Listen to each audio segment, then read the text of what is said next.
Okay? Okay, good. Always use this as a reference. Okay? So first shot, normal fence, hit the pad, and as soon as you hit the pad, yes. Okay? Because I'm going to ask you to close your eyes and try and hit the pad, okay?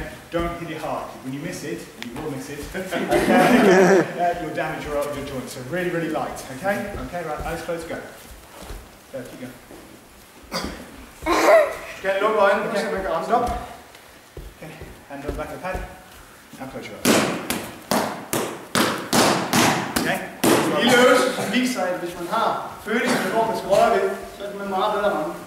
So if you're in a fight, as soon as you hold back, bang. Så hvis man er i slåskamp, der holder ved modstanderen, så kan man bedre ramme.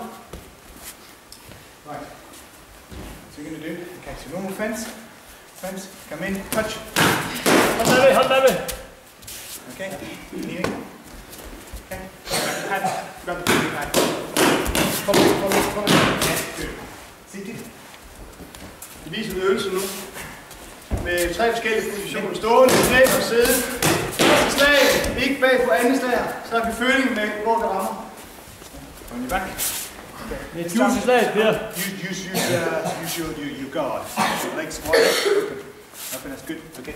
Push your foot into my hip. Push me back. Push me back, good. Og tilbage.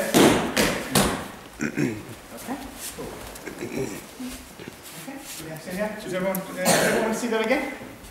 Does everyone want to see that again? Er nogen, der vil se øvelserne igen? Yeah, everyone cool. Someone volunteer then? Someone else?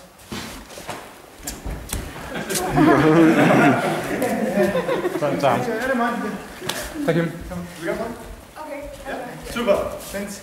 Opstå. Defense. Okay, forsvar. Første gang rammer et bag. Sådan. Ned på knæ. Første slag, og så bag i følingen. Ned på numsen. Så de... Okay, back. Og ned på ryggen. Brug benene. Brug benene til at komme væk med. Push with my hip. Back, yes. Så 4 forskellige øvelser. Stående, knæ, siden og ryg. Hus! Hus!